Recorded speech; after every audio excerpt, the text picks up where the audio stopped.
away for a few minutes and come back in, but we want to stay on schedule for the day. Our next session will be focused on Texas data on maternal and birth outcomes, and June Hankey will be our moderator for this session. Ms. Hankey is co-chair of the Community Health Committee at the Texas Collaborative for Healthy Mothers and Babies, a strategic analyst, and is a planner for the Harris Health System, where she compiles health statistics and provides GIS mapping of health indicators. Her clinical nursing experience has been in maternal and infant health. She's a member of the Perinatal HIV Prevention Task Force, the Nurse Family Partnership Community Board, and co-chair for the March of Dimes Maternal Child Health Committee. Ms. Hankey is a member of IMPACT and a coalition of individuals and organizations working to address women's and infant health in Harris County. Welcome, Ms. Hankey.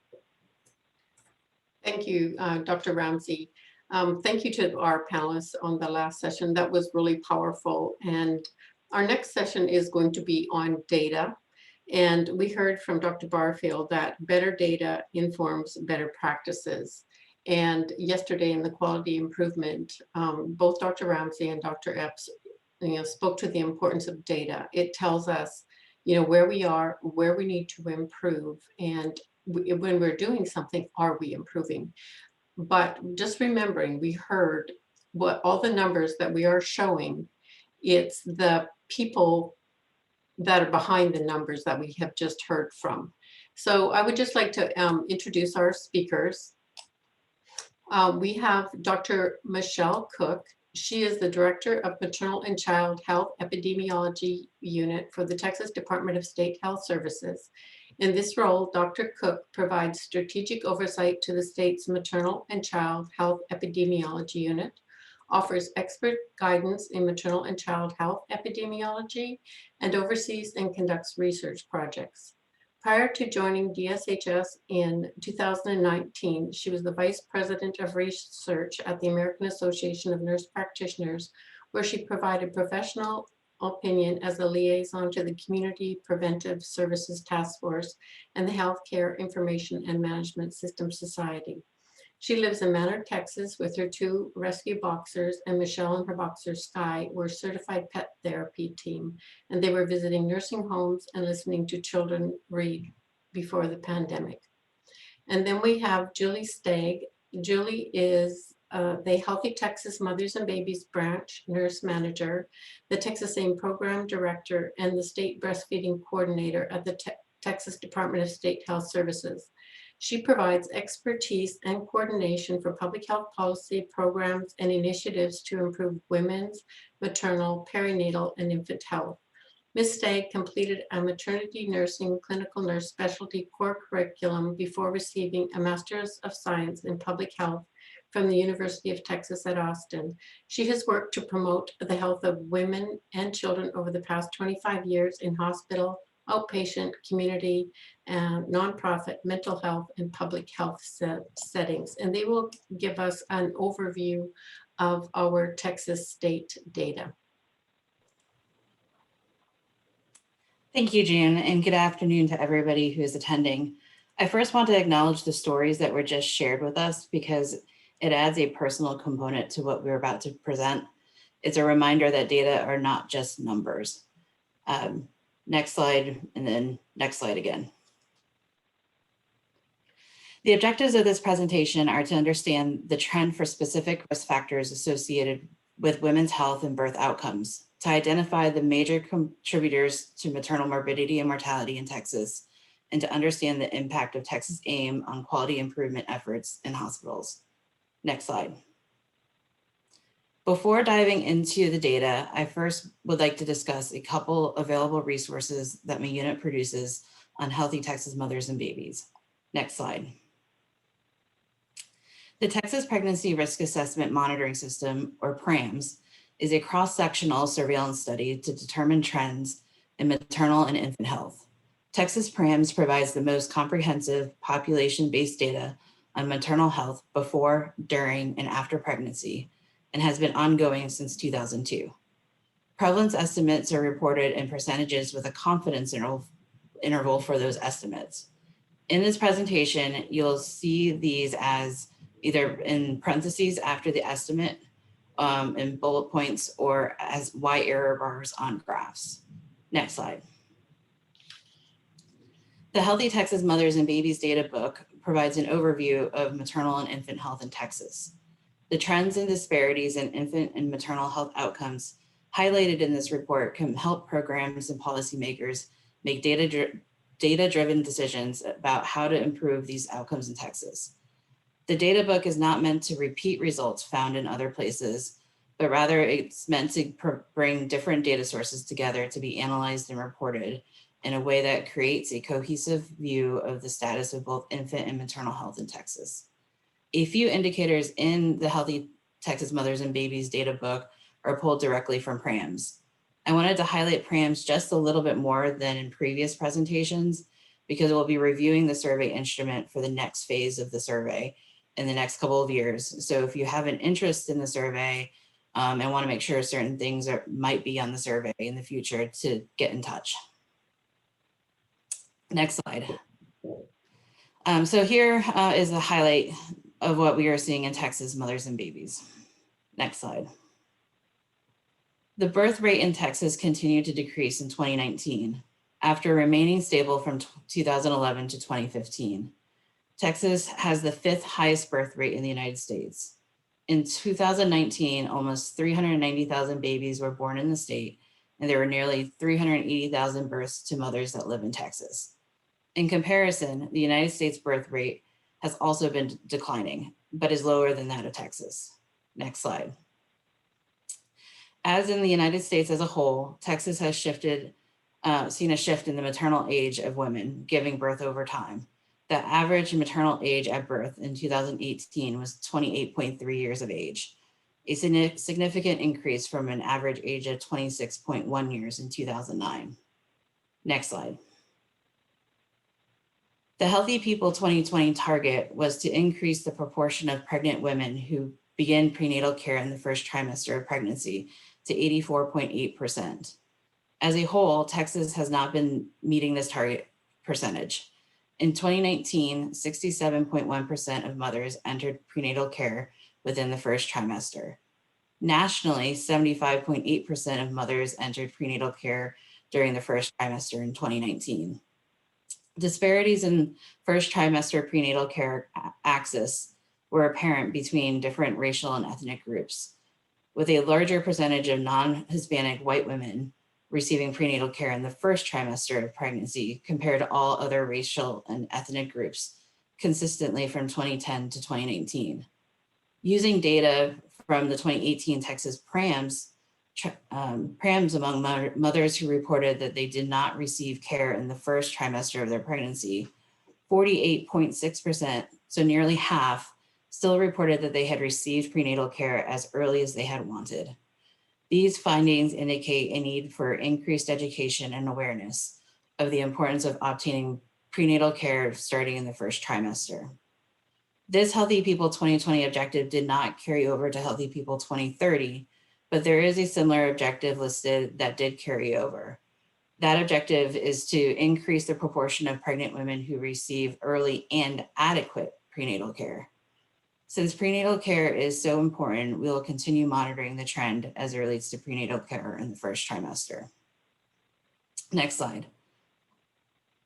From the 2018 Texas PRAMS survey, in 12 months before pregnancy, an estimated 2.4% of women had their husband or partner push, hit, slap, kick, choke, or physically hurt them in any other way.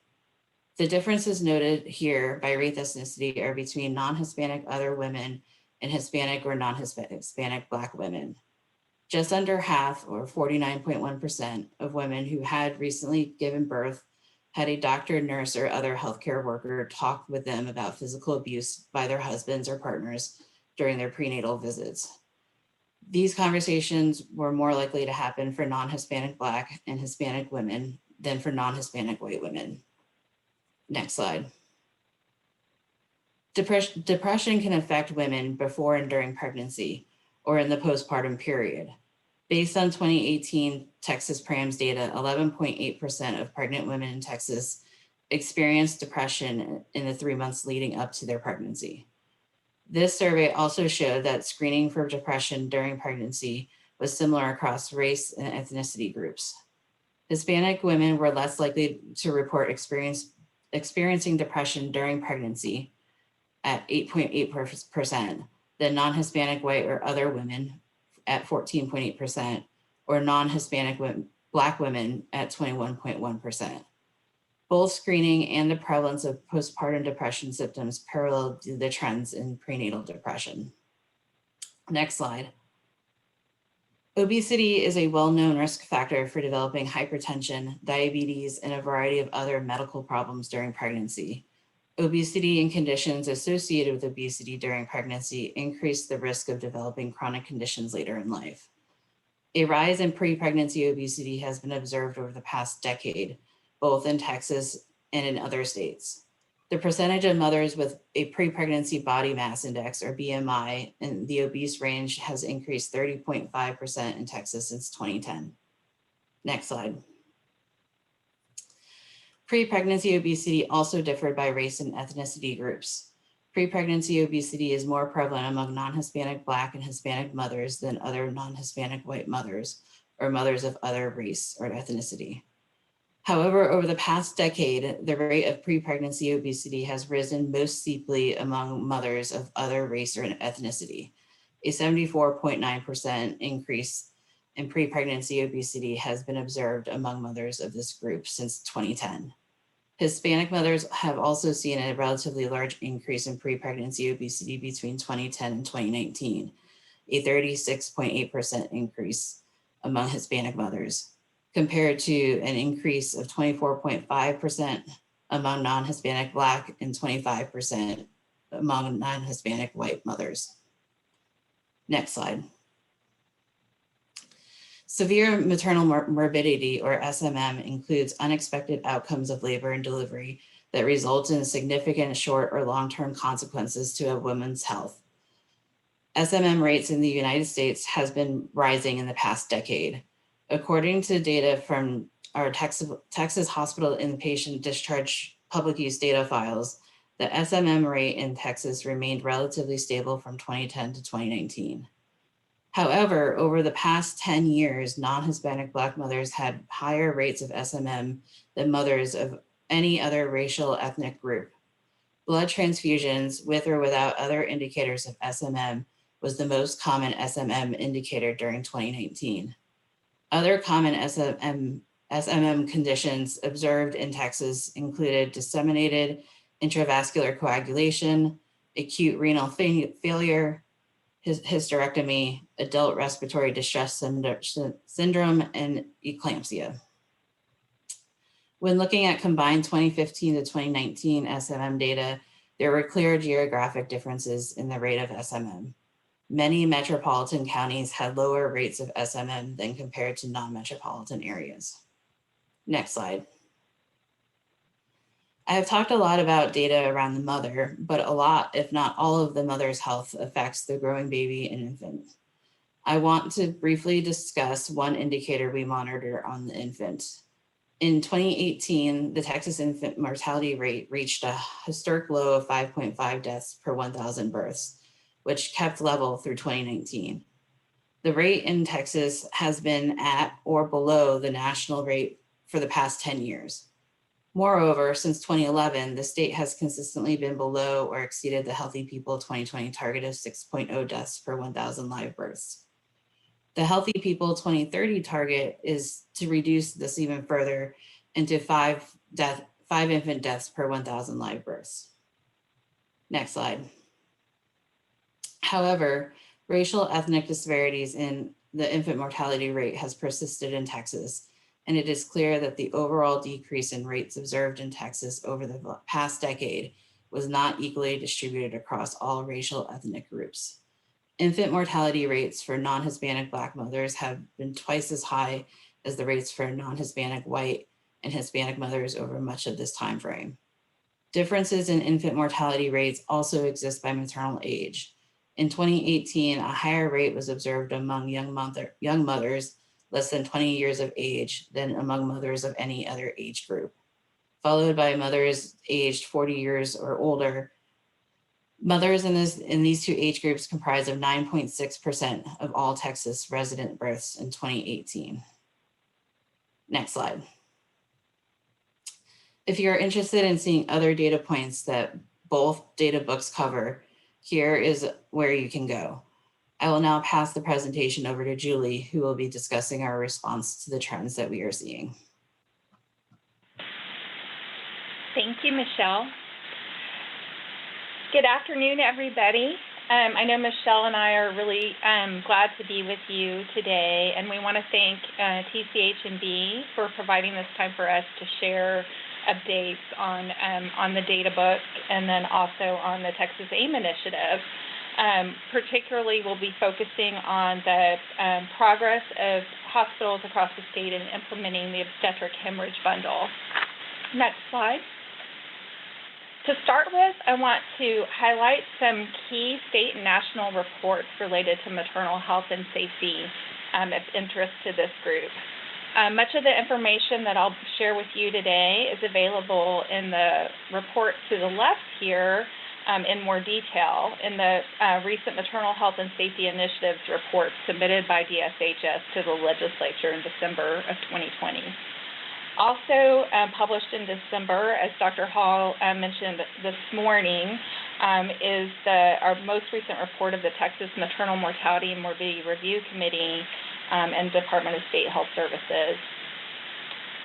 Our work with Texas AIM arose directly from the review committee recommendations, and the current report reaffirms recommendations to prioritize implementation of statewide maternal health initiatives to reduce preventable maternal mortality and morbidity, along with other recommendations.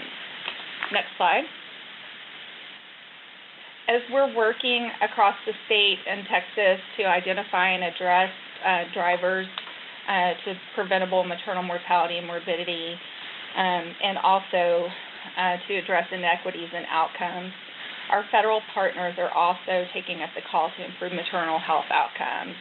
The U.S. Health and Human Services Action Plan and the Surgeon General's call to action to improve maternal health were both released in December, and the plan outlines national targets to reduce the maternal mortality rate, low-risk cesarean deliveries, and to achieve blood pressure control for women with hypertension. Next slide. The plan includes goals that emphasize the importance of a life course approach to improving maternal and infant health outcomes, including healthy women throughout their reproductive years, healthy pregnancies and births, and healthy futures. This audience here at the TCHMB Summit today might be interested in reviewing both the action plan and the Surgeon General's call to action to find opportunities within the work that you're doing at the local level and the work we're collectively doing in Texas with these national targets and goals. Next slide. At DSHS, Texas AIM is one of our key maternal health and safety initiatives, and the initiative provides a framework to support implementation of core maternal patient safety bundles in partnership with our national partners at the Alliance for Improvement on Maternal Health, or AIM. Also in partnership with hospitals across the state, most critically. DSHS has prioritized implementation of the obstetric hemorrhage, severe hypertension in pregnancy, and obstetric care for women with opioid use disorder bundles to address the most preventable and prevalent causes of maternal mortality and morbidity in Texas. The overarching goals of the initiative are to obtain participation from more than 75% of Texas hospitals with OB service lines, to engage 50% or more of participating hospitals in a learning collaborative, and to support hospitals with tools, technical assistance, and quality improvement as they implement bundles. An ongoing goal is to foster partnerships to develop and align infrastructure and resources to support the goals of the Learning Collaborative and of Texas AIM. Next slide. To date, we have met and exceeded these goals through the Texas AIM Obstetric Hemorrhage Program, and are hoping to maintain this level of engagement as we move into our next large-scale initiative with the Severe Hypertension and Pregnancy Project. Next slide. In the first statewide effort of Texas AIM for obstetric hemorrhage, 219 of the state's hospitals with OB services enrolled to participate in the obstetric hemorrhage program. This represents 98% of eligible hospitals, and 83% of those enrolled hospitals participated at the Texas AIM Plus Learning Collaborative level. A learning collaborative has been shown to accelerate improvement by spreading what works between hospitals and reducing the need to reinvent the wheel so that change can happen faster and more effectively across a large number of organizations. Altogether, 99% of the state's births and 10% of the nation's births are now occurring in Texas hospitals participating in this initiative. Enrollment is currently open for participation in the next project, the Texas AIM Hypertension Learning Collaborative. Next slide. So now just focusing on the Learning Collaborative component of Texas AIM, the Texas AIM Learning Collaborative uses the Institute for Healthcare Improvement Breakthrough Series model for collaborative learning. That's visually laid out here on your screen. The information I'm about to share with you is focused on hospitals that participated in the Learning Collaborative and were enrolled prior to the first learning session. There were 3 in-person learning sessions throughout the course of a Learning Collaborative and 3 action periods where hospitals are implementing changes for improvement. So the data are for hospitals that enrolled prior to the first learning session and remained open and enrolled in the Texas AIM initiative through the third Learning Collaborative and into the third action period. The last action period for the Texas AIM initiative actually ended in November. There was a hiatus between February and September as all attention turned to being able to use the Texas AIM platform to provide hospitals with ongoing support and information about obstetric care of women during the COVID-19 pandemic. Next slide. So in the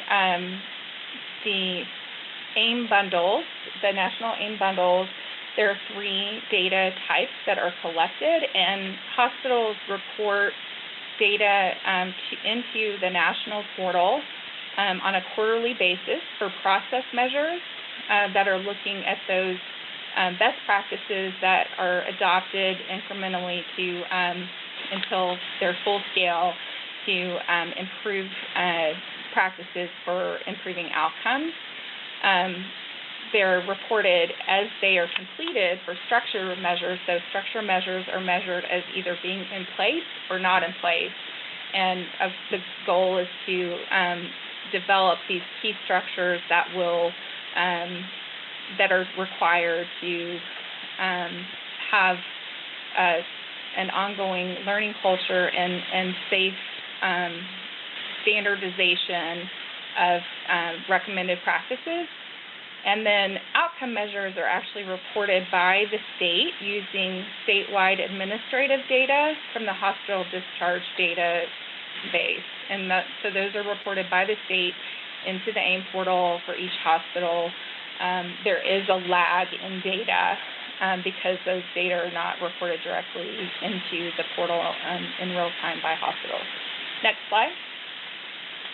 So as we look at the remaining slides, the blue bars represent structure measures, and the yellow bars and other slides represent process measures. So the first measure that I wanted to talk with you about is key to readiness for obstetric hemorrhage. This involves hospitals having hemorrhage supplies available and ready for use for each delivery. This is typically accomplished by having a hemorrhage cart or a toolkit that is stocked with the current supplies and point-of-care job aids to ensure that care teams have what they need on hand should a hemorrhage occur. When we first launched Texas AIM, about 30% of participating hospitals did not have obstetric. 30% of participating hospitals did not have obstetric hemorrhage supplies readily available, and about 69% did. Next slide. In August of 2019, 100% of hospitals in the Learning Collaborative now have a hemorrhage cart or toolkit and have supplies readily available. This is a 50% improvement from baseline. Next slide. This slide represents the process measure of hemorrhage risk assessment, and this is the measure is the proportion of mothers who had a hemorrhage risk assessment with risk level assigned, performed at least once between admission and birth, and shared among the team. This is a core component of recognition and prevention. Before the first learning session, about a quarter of hospitals were not routinely assessing hemorrhage risk among their patients, and almost 3/4 of hospitals were not routinely. About a quarter of hospitals were routinely assessing hemorrhage risk among their patients, and almost 3/4 of hospitals were not routinely assessing hemorrhage risk. Next slide. While almost half of hospitals had not begun to work in this area when we launched this initiative, now fewer than 1% of hospitals have not begun to standardize risk assessment by spring of 2020. Next slide.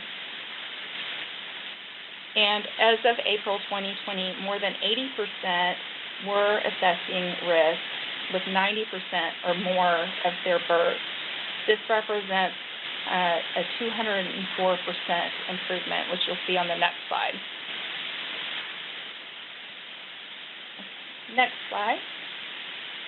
The next measure is related to using quantitative and cumulative methods for measuring postpartum blood loss. Instead of visually estimating blood loss, hospitals changed their procedures and workflow to use more reliable methods, including under-buttock drapes and weighing bloody items to quantify cumulative blood loss from delivery through recovery. This is part of recognizing heavy blood loss early and using that information to activate a stage-based response to get ahead of the hemorrhage. Next slide.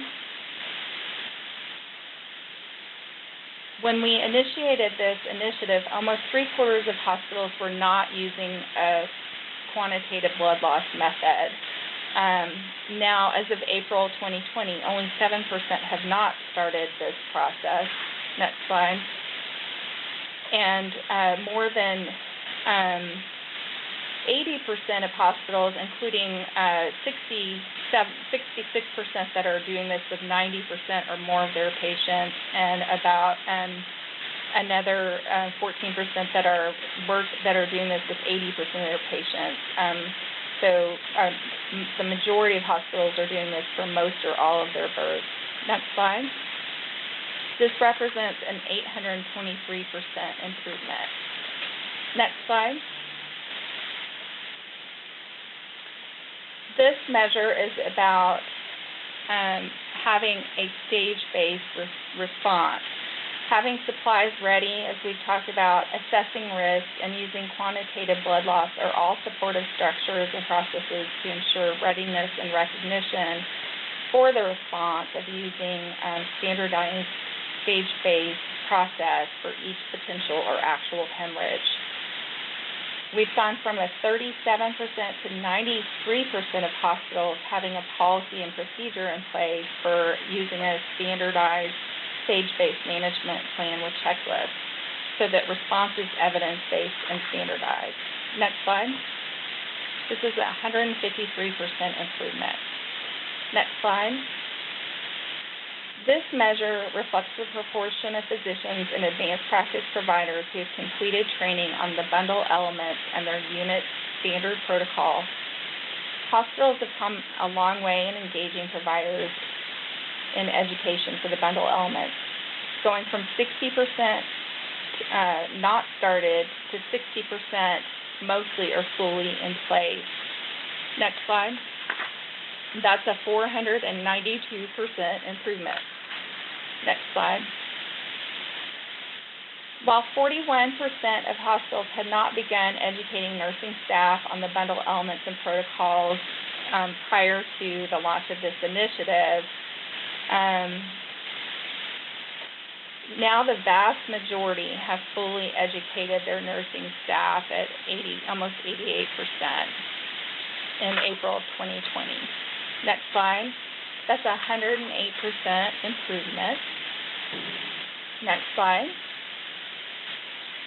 And this measure reflects the percent of hospitals that have established a system to perform regular formal debriefs after hemorrhage cases. Debriefing is a multidisciplinary process for continuous learning and improvement.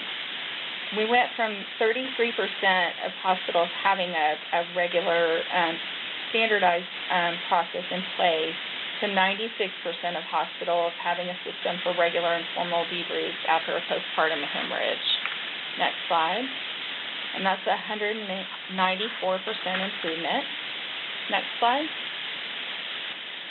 As of August 2019, 96% of hospitals have an established process for performing multidisciplinary systems level review on all cases of potential severe maternal morbidity, which is an 180% increase. Next slide. As hospitals across the state work to make these changes, they didn't do this in silos. Through the Learning Collaborative, they accelerated their improvement and through sharing their innovations, tips, challenges, and solutions to barriers for implementation. Next slide. They live by the motto of sharing seamlessly. And then next slide. Next slide. And then through learning from each other and adopting their good ideas to meet the needs of their unit, they sold shamelessly to make healthcare safer for every mother. Next slide. When these practices are implemented together, they've been demonstrated to result in improved maternal health outcomes, and we can expect to continue to see improvements not only in the adoption of these processes, but then also in terms of outcomes. Next slide. Our initial findings are based on limited data because of those lags in data. And so we aren't able to fully appreciate the impact of hospitals' process improvement or on outcomes yet. And we expect to be able to really look at this in earnest in another 1 to 2 years. However, preliminary findings are promising. When comparing the rate of severe maternal morbidity among hemorrhage cases in the period from the time around the first learning session in November 2018 through our most recently available data in December of 2019, there was a 5.7%, there was a 6.6% improvement with a, I'm reading this wrong. There was when we started with a 5.7% 5.7% of hemorrhage cases were associated with obstetric hemorrhage, and now we've seen a 14% reduction in severe maternal morbidity when compared to our baseline of 6.6%. Next slide. We want to give a shout out to our many partners across the state who have contributed to these successes. Thanks to Texas Hospital Association for your help with leadership engagement. and the Learning Collaboratives, and to Texas Collaborative for Healthy Mothers and Babies, and UT Tyler for integrating support for maternal early warning systems and other support during learning sessions. We also want to give a heartfelt, bottomless thanks to Dr. Epps and the entire Texas A&M Obstetric Hemorrhage volunteer faculty team for sharing your knowledge, expertise, and mentorship with hospitals all across Texas. It wouldn't be possible without you. Next slide. And we most especially want to thank the Texas A&M teams and hospitals across the state for your hard work and effort every day to improve your practices and make healthcare safer for every mother. Next slide. We'll continue to support sustainability and improvement in obstetric hemorrhage as we launch into our next large-scale initiative to improve outcomes associated with severe hypertension and pregnancy. Hospitals, if you are out there in the audience, please remember to submit your enrollment for the Severe Hypertension and Pregnancy Learning Collaborative by March 15th. And please reach out to us with any questions about the Texas A&M program at texasam@dshs.texas.gov. Next slide. And now we'll take some questions if we've got time. Thank you for this opportunity to share these outcomes.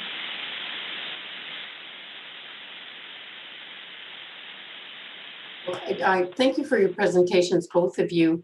I think it's really awesome that our hospitals achieved so much, given they were dealing with the COVID pandemic, which put them under a lot of duress as well. And I'll be interested to see, Dr. Cook, when you present data next year or in a couple of years, whether we will find a change.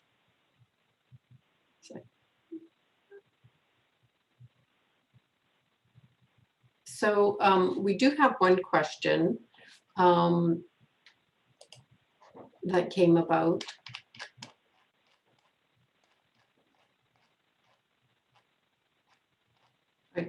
Sorry here. And the question is, what is the barrier to using quantitative blood loss methods for the few hospitals that have not implemented it? Julie, are you able to answer that one? Yeah, I think that implementation of, well, for one thing, I want to clarify that those data are now a little stale. There are, as we continue to have more recent data come in towards the end of the collaborative, I think we'll see those numbers go up. And we have had some challenges with data reporting during the COVID pandemic. So we look forward to seeing updates on those data. But I think that one of the things about the Learning Collaborative is that people prioritize the steps that they're implementing. And some hospitals had just really started to focus on that change later in the collaborative than other hospitals did. One thing about that particular change is that it involves buy-in from every member of the team. And there are also, it's a very major change in terms of the processes that, the whole workflow, the supplies that are used, and then also a lot of need for physician engagement. And so we would expect that to be closer to 100% at this point. But it is definitely a much more challenging change than some of the other pieces that can be implemented. Okay, I see we are at time. We are past by 1 minute. So just like to thank you. And just one more comment is if the audience would have noticed is that disparity has existed for years. Like when you look at the infant mortality, it hasn't changed in 10 years. So as Dr. Epps said, maybe we can in the next few years report a significant change in that disparity gap. And thank you for your attention.